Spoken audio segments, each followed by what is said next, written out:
महाराष्ट्रातील प्रत्येक बातमी सर्वात पहिल्यांदा तुमच्या मोबाईलवर पोहोचण्यासाठी द महाराष्ट्र न्यूज चॅनलला सबस्क्राईब करा। नमस्कार, मी दीपक भाऊसाहेब वागचौरे, सहाय्यक पोलीस निरीक्षक, जेजुरी पोलीस स्टेशन।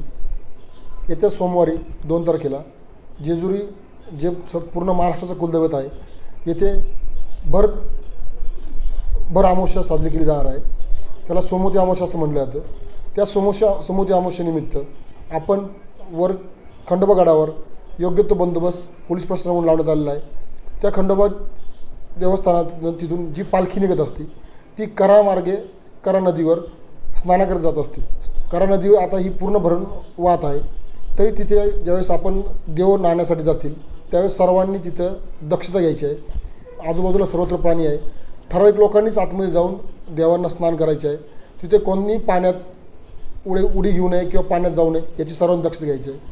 त्यानंतर जेजुरी देवस्थाना इथे जे बाह्यवळण रस्ता वाहतुकीसाठी आपण खुला करण्यात आलेला आहे, जेणेकरून जे मोठे वाहन आहेत त्यांनी जेजुरी शहरात येऊ नये, त्यामुळे जेजुरी शहरात ट्रॅफिक नियंत्रणात राहील। तसेच जेजुरी शहरात येणारे जे छोटी वाहनं असतील ही पूर्णतः आपण आल्यानंतर दर्शन करून परत बाहेर निघून जायचे आहे। जेजुरी शहरात कोणतंही वाहन पार्किंग केलं जाणार नाही किंवा कुठे वाहन जाणार नाही।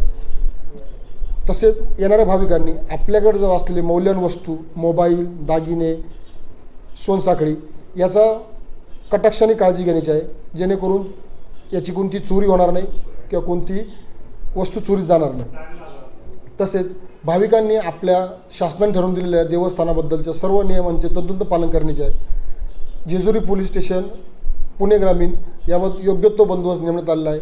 बंदोबस्तात सगळ्यांनी आपल्या उत्सवाचा आनंद घेण्याचा आहे, कोणताही कायदा सुव्यवस्थेचा भंग होता कामा नये याची सर्वांनी काळजी घ्यायची। जय हिंद।